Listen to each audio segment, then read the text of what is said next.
Саламатсыздарбы? Бүгін 7-ші каналдың олысында 7 күндеген программа өтіп баратқан аптаның негізгі жаңалықтарын талдағанға әрекет қылабыз. Бізде қонақта Жолборс Жорабеков, саясаттанушы, саяси илимдер докторы. Рахмат сізге, профессор, мұрдағы депутат. Рахмат. Мен жаңалықтарды, өтіп баратқан жұмадағы жаңалықтарды өзінше бір бөліп алдым.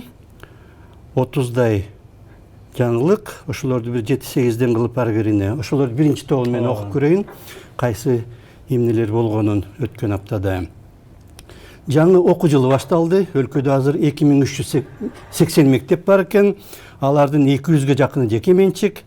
Барды болуп мектепке 1,5 миллион окуучу барат екен. Алардын 150 миңи биринчи класска кирди быйыл.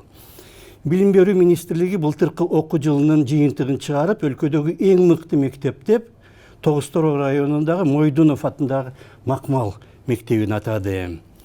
Борбор Азиялык 5 жумурияттын тышкы иштер министрлеринин жетекчилери Бишкекте АКШнын атайын өкүлү Кейтлин Сетола менен жолугуп, кызматташуу маселелерин талкуулады өткөн аптада. Түрк мамлекеттеринин ички иштер министрлери Чолпон Атада жыйын өткөрдү, аларды президент Жапаров кабыл алды. Аптада 2 министр дайындалды. Жаратылыш байлыктары боюнча министр болуп Медер Машаев, Унаа жана байланыш министри болуп Абсаттар Сыргабаевди жогорку кеңеш 4 сентябрда бекитти. Кинематография боюнча улуттук кеңеш түзүлдү. Аны министрлер кабинетинин төрагасынын орун басары жетектемей болду. Ыйман Нуру партиясынын жогорку кеңештеги жетекчиси болуп, Нуржигит Кадырбековдун ордуна Динара Ашимова шайланды. Ушулардын ичинен сиз өзүңүз сабак бересиз, көп жылдан бери окуу маселелери го, билим берүү жана окуу жылын башталганы. Кандай дейсиз? Албетте, билим берүү бул өтө негизде оңгулуу негизги маселе деп айтыш керек. Анткени себеби билим берүүнүн сапаты начарлаганда дээрлик коомдун эмеси өзгөрөт. Ошон үчүн билим бул, билимди айрыкча мектепте берүү бул ар бир мамлекетте өтө негизги маселелердин бири болот. Ошон үчүн мына эгемендүүлүгүбүзгө 33 жыл болсо, ошонун ичинде мына акыркы 1-2 жылдагыдай көп мектептердин салынышы, мектептерге көп көңүл бурулушу бул өтө кубанарлык нерсе. Анткени себеби өзүң эле айтып атпайсың, 1 миллион канчадагы биздин окуучуларыбыз бар. Анын үстүнө быйыл эле 50 миңден ашуун бала, 150 миңден ашуун бала биринчи класска кирип атат. Бул деген өтө биздин келечегибиз. Ошон үчүн бул билим берүү министрлигинде дагы өтө көп бир маселелер бар.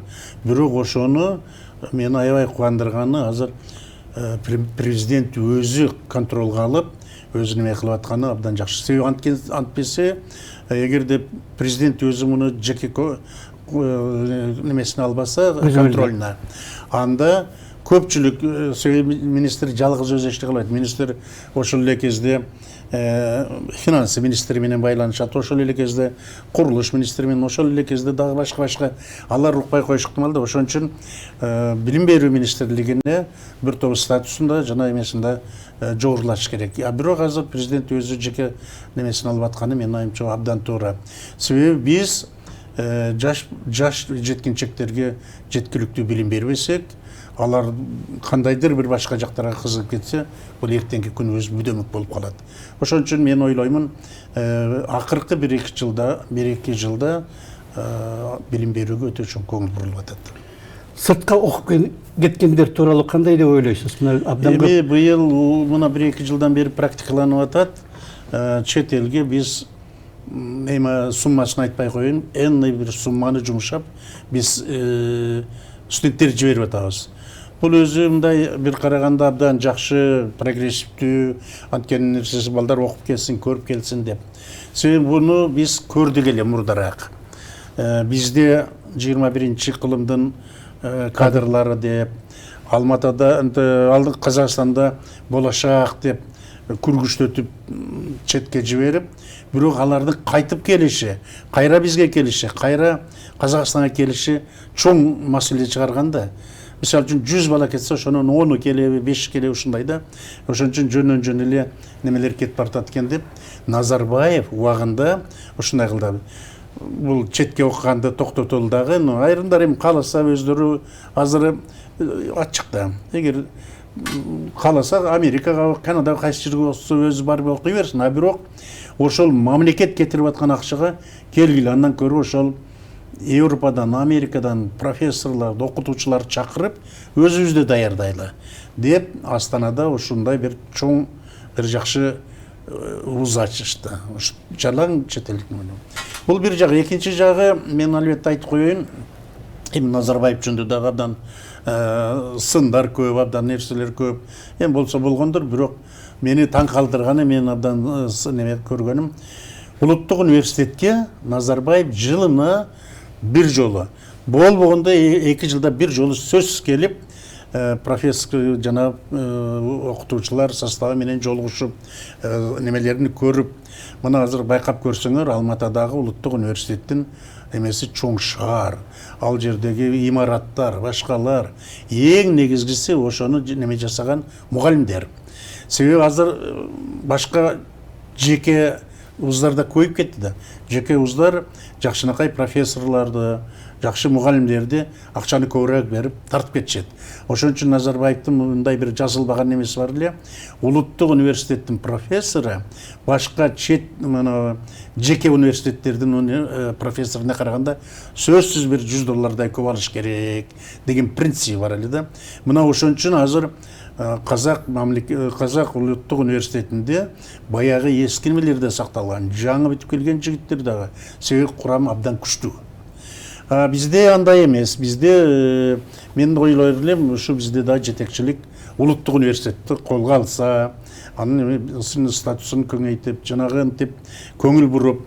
Себеби биз окуп жүргөн көздө, мына сен нарын канчанчы жыл бүттүң мен билбейм, биз 70-жылдардын ортосунда бүттүк да. Ошол кездерде СССР деген чоң империяда биздин университет алдыңкы 10 орунга кирчү. СССР империя деген чоң, билесиң, Москва, Ленинград, Новосибирск менен толот ата, Киев деп. Ошондо алдыңкы 10 орунга кирчү.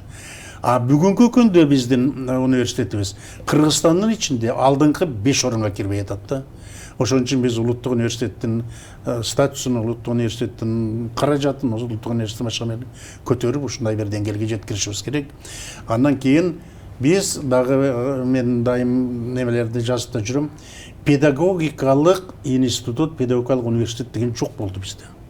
Эсептеп көргүлө, кайсы мен билишимче Ошто бирөө бар болуш керек. Пединститут деп аталабы, же педуниверситет деп аталабы. Башка жок. Биз педагогикалык институттарды, педагогикалык вузду калыбына келтиришибиз керек дагы. Ал жердеги жана предметтер боюнча баягы союздук эменин убагында мүмкүн калтырабыз. Мүмкүн тарых, география, ошого окшогон бир канча предметтерди окуй турган бир немени даярдашыбыз мүмкүн. Азыр деген мына компьютер боюнча, жаңы технологиялар боюнча сабактарды киргизиш бул мезгилдин талабы болду деп ойлоп атам. Мисалы үчүн мына батыштагы атактуу Америкада деле, Британияда, Францияда деле өлкө башчысы кээде мындай бир орчундуу маселе боюнча сүйлөгөндө студенттердин алдына барып сүйлөйт. Университетке барып, анткени жаштар да алар ошол идеяларды көтөрүп кете тургандар, келечекти көтөрүп кете тургандар. Биздеги жетекчилер студенттерге көп кайрылбайт. Жок, мен ойлоп атам, жетекчилер студенттерге дагы, мектеп окуучуларына да тез-тез кайрылып туруш керек. Мен азыр немеден айтып кое берейин, мисалы үчүн азыр бизде 2-3 жылдан бери коррупцияга каршы укмуш күрөш жүрүп атат. Муну биздин кыргыз эли колдон буттан алып колдоп туруш керек. Себеби коомчулук колдомоюнча айталы Садыр Нуркожоевич менен Камчы Кыдыр Шайычтын колдорунан келбейт. Коомчулук колдош керек.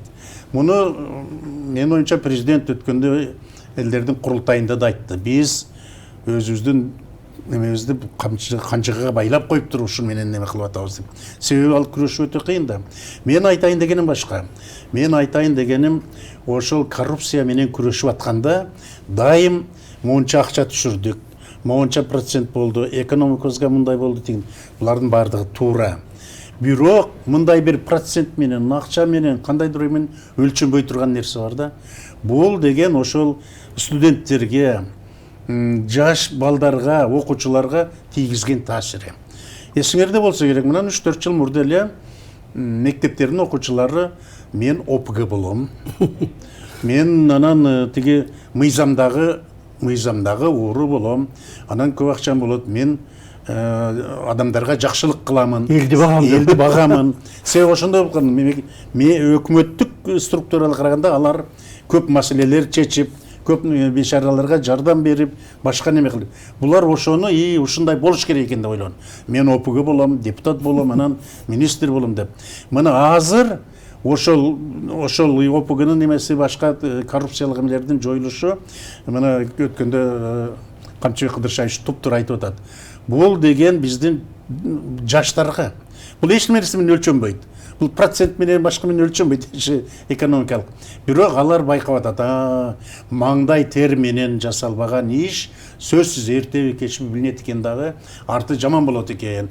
Ошон үчүн жакшы окушубуз керек, жакшы иштешибиз керек, жакшы эмгектенишибиз керек деген нерсе бул башка нерсе. Ошон үчүн мен ошо биздин айрыкча мына 7-чи каналдын немелерине, кыргыз элине айтар элем, бул мына тарбиялык мааниси бул башка нерсе. Бул миллиондоп нерселер. Бул адамдын психологиясын, менталитетти өзгөртө турган нерсе. Ошон үчүн биз кыргыздар коррупция менен болуп аткан нерсени буттан колдон алып колдошубуз керек, дагы жардам беришибиз керек.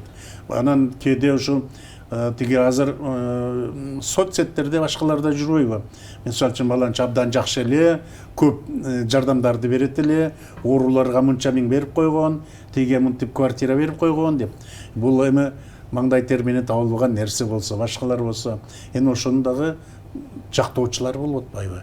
Ошон үчүн тарбиялык жагы маңдай тер менен табылмайынча, жакшы эмгектенип албайынча, мыйзамдык чөйрөдө аракеттенмейинче болбойт экен деген нерсе келишибиз. Мен ушуну менен байланыштуу дагы экинчи топту окуп көрөйүн, жаңылыктардын аталыштарын. Каржы министрлигинин айтымында келерки 5 жылда мамлекеттик бюджеттин киреше бөлүгү азыркы 414 миллиардтан 655 миллиард сомго чейин өсүп, профицит 11 миллиардтан 50 миллиард сомго жетет деп айтылды. Мурда дефицит болуп эле жүрчү эле да, азыр мына профицит канчалык өсөт дегенди айтып атышат. Мурдагы өкмөт үйүнө тышкы иштер жана экономика министрликтери көчүп кирмей болду. Башында ал имаратта Бишкек мэриясы жагышат деп айтылды эле. Кыргыз алтын ишканасы Бишкекте 5 сентябрда алтын куймаларын саткан дүкөн ачты. Ким кааласа барып, жанагы алтындарды сатып алса болот экен. Кыргыз-Кытай чек арасында 3-чү өтмөк бедел салтанаттуу ачылды. Анын бийиктиги 4280 метр. Азырынча жол жөнөкөй, эки тарап аны акырындап салабыз деп атат, жөнгө салабыз деп атат.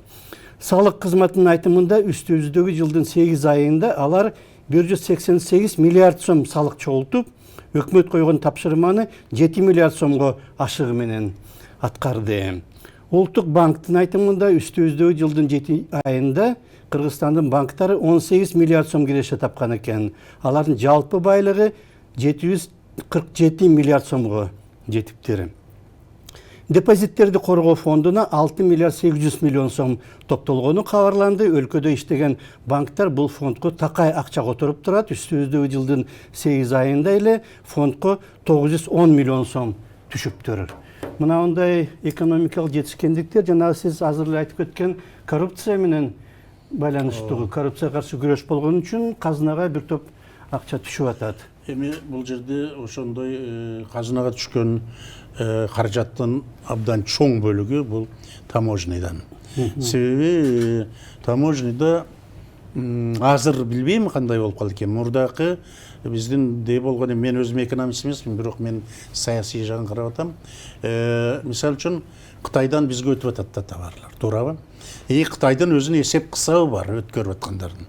Бизден өткөндөрдүн. Ушул биздики менен тигилердин маалыматтары айырма болуп атат. Мындай болбош керек да. Кытайда ал чот абдан ушунчалык неме кылып, анан биздикин деле эмне үчүн андай болуп калат? Мына ушул жагы. Андан кийин мына беделде ачылды. Бул да абдан жакшы нерсе. Анткени себеби биз сөзсүз каалайбызбы, каалабайбызбы, Кытай деген дүниөлүк немеде дүниөлүк баркы бар. Азыр мейли Америкага барба.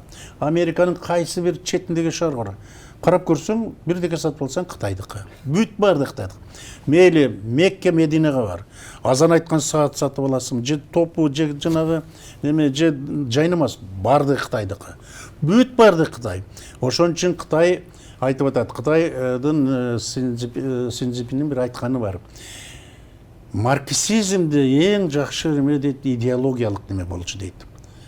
А биз ошол идеологиялык эмени материалдык, экономикалык жак менен неме кылып барган эмеспиз дейт.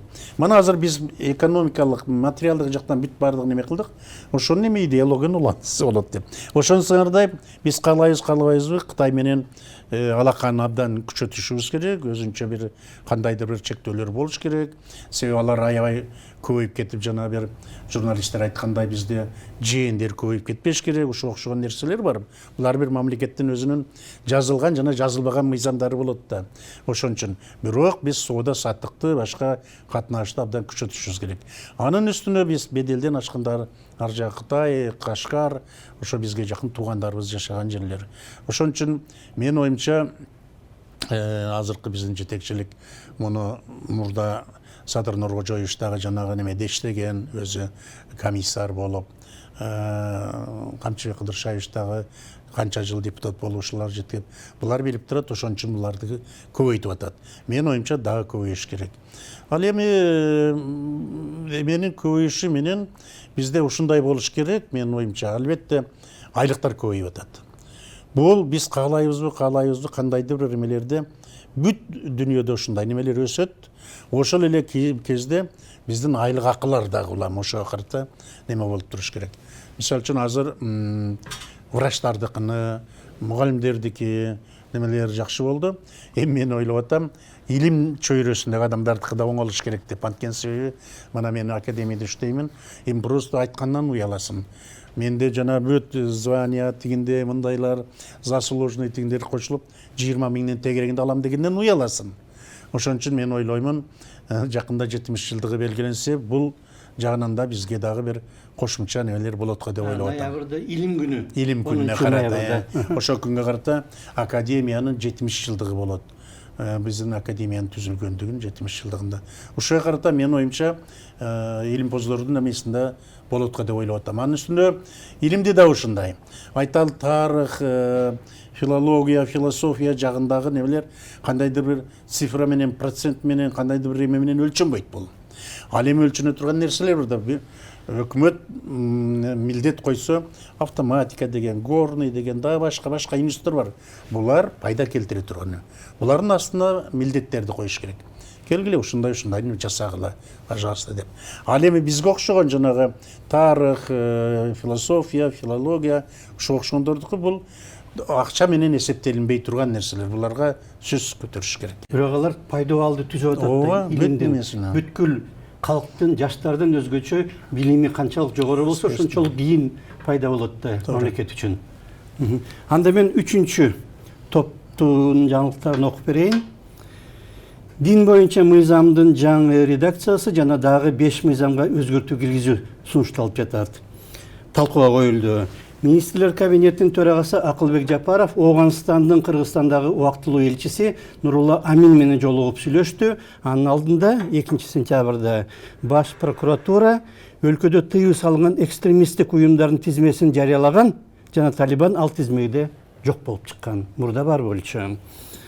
Мурдагы президент Аскар Акаев 5 сентябрда жогорку кеңешке кайрылып, ага анын экс-президент деген макамын кайтарып берүүнү суранды. Убактылуу өкмөт учурунда 10-жылдын августунда алынып салынган экен. Бирок жанагыда импичмент сыяктуу болгон эмес, жөн гана декрет менен.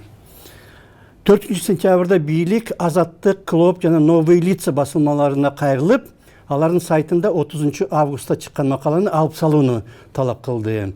Ал макалада 21-жылдын 10 январында өткөн президенттик шайлоодо Садыр Жапаровдун командасына орусиялык политтехнолог Александр Малькевич жардамдашкан деп жазылган. Ошол эле күндөрү азаттыкка катуу эскертүү берилди. Мындай маалыматтарды, жалган маалыматтарды башка чыгарбагыла деп.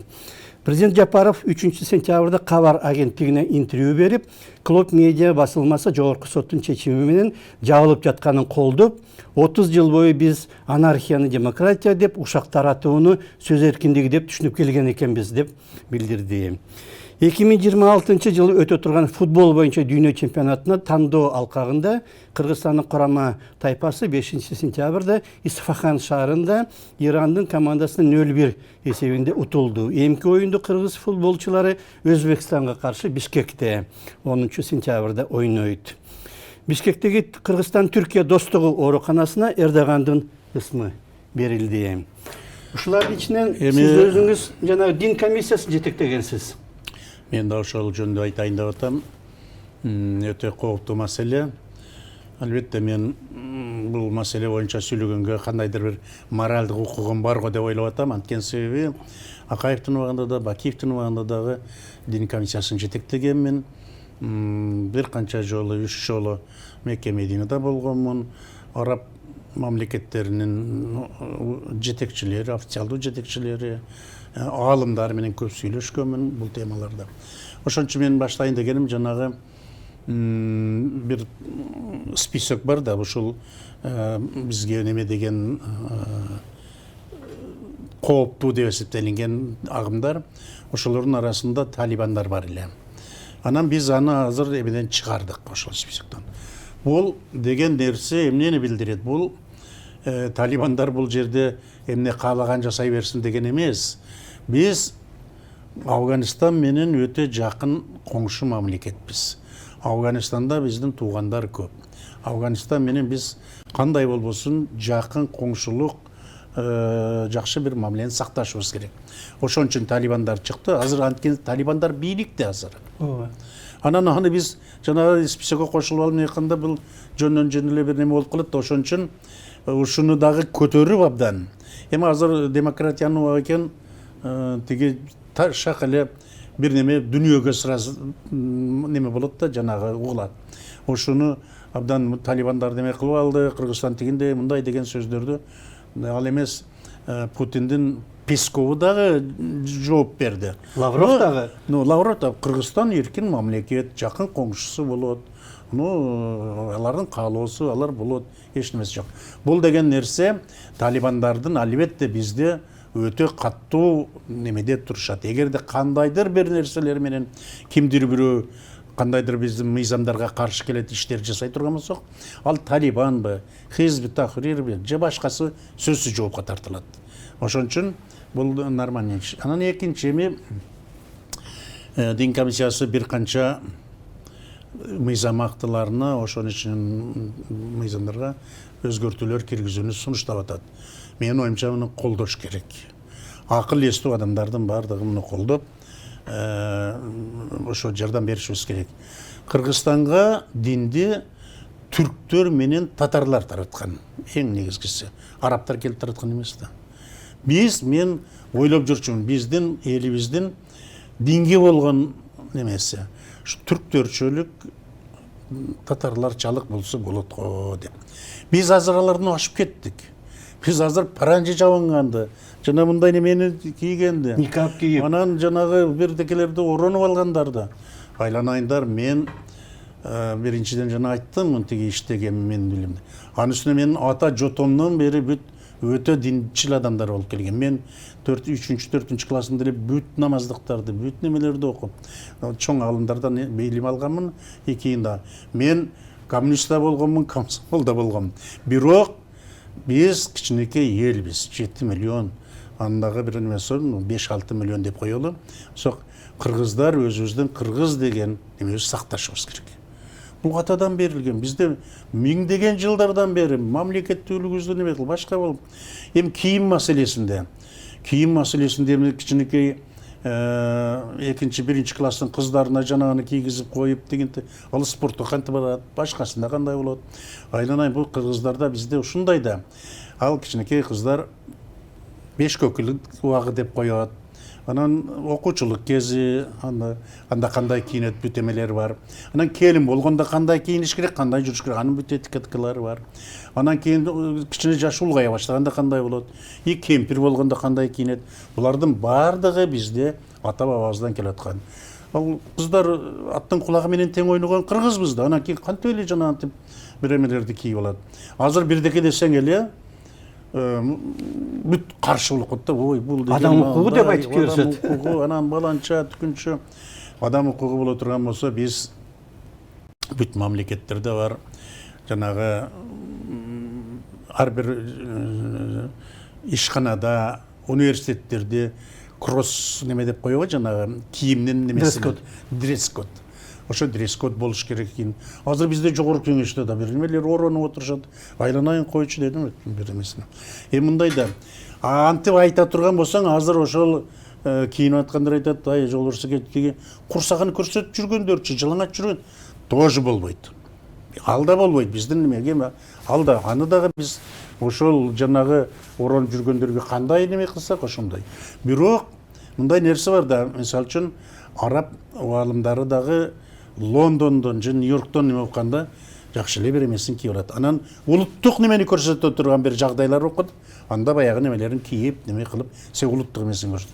Ал эми мына классикалык формадагы неме бул бардык жерде ушул бирдей да, дүйнө боюнча. Мисалы үчүн Индонезияда Куран окуп туруп эмесин башташат дегенде кийимдери биздикиндей эле, мындай эле галстук немеси менен. Ал эми бир моменттер бар, жандай улуттук немесин көрсөтөт. Бизде калпакты кийип, немени кийип ушундай болушубуз керек да. Анан жанагы дин маселесинде бизде мен аябай чочулаганым, биз ушул контролдон чыгып кеттиби деп корком да. Себеби азыр ошолор менен сүйлөшсөңүз, азыр муфтисинде окпаган немелер пайда болду да. Укпайт. Себеби айдала айта берет дейт. Алар көрсө булардын көпчүлүгү Бангладештен окуп келген, Пакистандан окуп келген, Индиянын немелеринен окуп келген. Анан ар түрдүү немелер. Себеби булар ошол бир китептен окуп алган, ошол китептердин баардыгын окуш керек. Мисалы үчүн мен арабча билбегениме же англисче билбегениме өтө өкүнөмүн. Анткени себеби неменин Курандын эң көп которулган англисче. Эми азыр биз которуп атабыз. Мен билген тилдер казакчасын, өзбекчесин, кыргызча, бир канча татарчасын коюп алып, мен айрым бир сүрөлөрдү салыштырып көрөм. Кандай которулду экен деп. Кээде маанилери өзгөрүп кетет такыр. Орусчасында 1-2 немелер бар. Крачковский академик Крачковский которгон баягы академиялык немеси бар. Кийин баягы бизге келип дайым неме кылып жүрдү. Жанагы орус аял Александра неме. Аныкы бар, башкалар бар. Анын кыргызча дагы 3-4 неме бар. Ошолордун баарын бул деген чоң илим. Муну түшүнүш керек окуп. Бир жерден немени окулат да болбойт деп тура берет да. Болбойт, мындай кийимиш керек. Муну сүннөт дейт, муну неме кылат. Ошон үчүн биз акыл эске келип, кыргыз экенибизди билип, бизде Кыргызстанда 4 неме бар. Климаттын өзгөрүүсү, ошого жараша кийимдер болот. Аравияда андай эмес, Аравияда жанагындай шамал, күн ысык, ошого ылайык кум, ошого ылайык жанагылар кийинишкен. Анан аны биз шөлбүрөгөн бир неме. Бул бир жак. Анан экинчиси азыр эме кылса, анан кийин тиги жанагы немеге агитация кылып чыгышат го. Ошого да каршы болуп калат турбайбы, андай неме кылбаш керек деп. Эми кээде үйдө такылдатып келишет. Эмне десе биз дават айтып жүрөбүз. Хорошо, мен айтпайм да, мен эми каршы сизди мындай кылсаң, сен ким элең десем, сураштырсам кечеги алкаш, кечеги бирдеке, буттары кир, кызгайшы неме деп жүрөт. Мен айттым, эң биринчи сен даарат алганды үйрөнчү жакшылап. Даарат кантип болот, айтчы, анан берайын мен неме десем, даарат алгандын жакшы эмесин айтыша албайт. Ошон үчүн мына мисалы үчүн Өзбекстандын бирөөсү айтат, муфтиси деп, муфтиси башка бир алым мынтип айтты да, мен бир жерге барсам дейт, бир жигит айтты дейт, мен каарымын деп дейт. Каары деген Куранды жат билген адамды айтат. О, Таңыр рахмат, азамат экенсиң. Сен кесибиң эмне дептир. Кесибиң ушул неме да? Жат билим. Жок, сен кесибиң эмне? Кесибиң ушул. Андан ары тиги киши айтып атпайбы? Жок. Сен биринчи кесип алышың керек. Кандайдыр бир кесип алып бир иштеш керек деп анан кийин өзүнүн премиелери менен айтат. Бизде ушул өлкө үчүн, эл үчүн, коом үчүн сен кандай иш жасап атасың? Кандай бир саат октойсуңбу, мугалимсиңби, же кийим тигесиңби? Убакыты саякта баратат. Ушуга неме кылыш керек? А сенде жок андай. Ошон үчүн биринчи сен ушуну все дейт, анан башканын кереги жок.